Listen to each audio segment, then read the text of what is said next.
as we start to head toward a place where you can fill us in on any big recruiting weekends, because as I do these shows, I keep hearing about what's coming up here in the next few weekends. Yeah. I would think there would be the same for Miami. Absolutely. So this weekend is looking like it's going to shape up to be another big visit weekend. Um, I literally just saw about 4 or 5 other players, in addition to other ones that have previously been talked about as coming down, who are going to, or who have stated their intent to be on campus in Coral Gables this Saturday.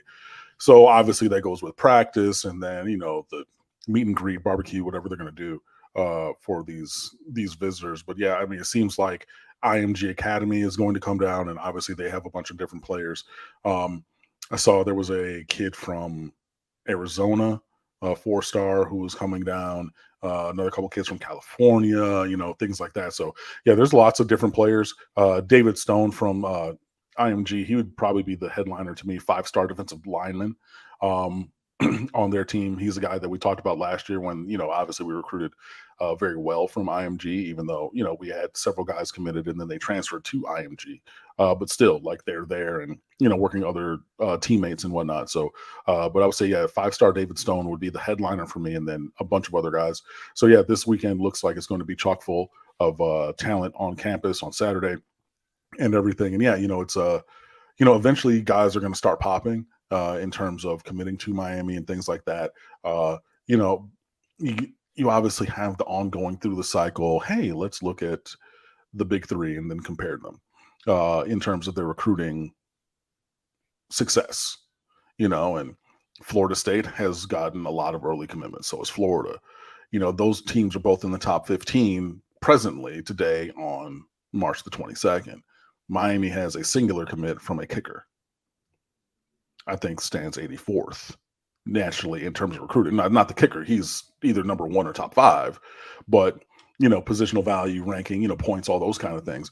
So you're like, oh, like, yeah, top 10, number 84. And I'm like, yeah, but it's not going to end there, and I know that it's an easy point of conversation, for every content creator who talks about either, I mean, pretty much the landscape of college football. Hey, we're going to look at the big three in Florida and see how the recruiting is going. The recruiting is going well, but it's not at the point yet where Miami has a bunch of commitments. And I think that, 2 things can be true there. But like seeing what Mario Cristobal did in the 3 weeks that he had in 2022, the whole cycle he had, which is really half of a cycle, because remember, recruiting really elite guys is like a 2 or 3 year or more engagement and relationship, but having a full year, calendar year, in a couple weeks, you go from 15th, 17th, I think, with, a Spartan force in 22, you jump all the way up to like 4th, then, Cormine and McLean does Cormine and McLean things and whatever, and ends up about 7th nationally. Again, the proof's in the pudding. I'm very confident that in the end, we're going to be very pleased with the haul of players. So, this is a group and a staff and led by a head coach who is known for tirelessly recruiting and doing it at an elite level, where he himself has been named the National Recruiter of the Year multiple times. So, yeah, it is. This is definitely laying the foundation. This is really starting to really firm up those relationships with those younger guys. Like a King Joseph Edwards is a 4-star defensive end. I've seen his name on the timeline a lot. I watched his highlights and everything. He's been down to Miami a couple times. Seems like Miami is really pushing towards the forefront for him as well, right? Air Noland. There's another quarterback. Dang it. Huma something, I think is his last name. But he's supposed to be visiting this weekend as well. And he's a blue chip quarterback. And obviously Miami does not have one in this class.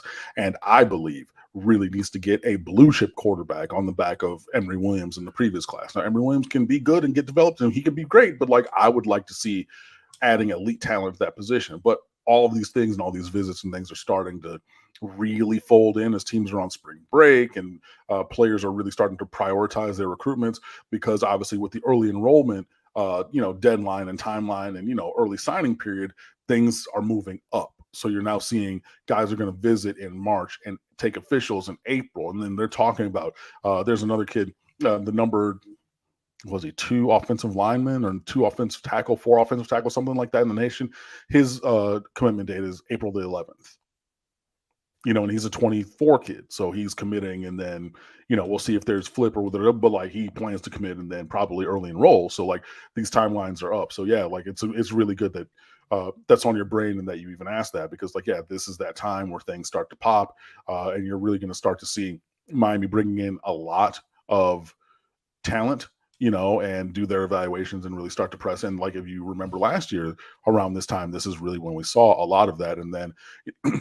Even though names on the radar already great, hey, we want all of those, but names can come from off the radar, get down there, camp, visit, get sized up by whomever, worked out, and things can be malleable on that as well. But yeah, this is the time. We've already had a bunch of elite visitors down, and to campus, and then this weekend we're going to continue that trend with another bevy, large group of blue chippers, and then just continue. And like I said, every hour, half hour, 15 minutes, I'm seeing, oh, this other guy, oh, I'm coming, oh, I'm coming, oh, I'm coming, oh, I'm coming. It's just like the list keeps going and going and going. So this is what you brought Mario Cristobal here to do.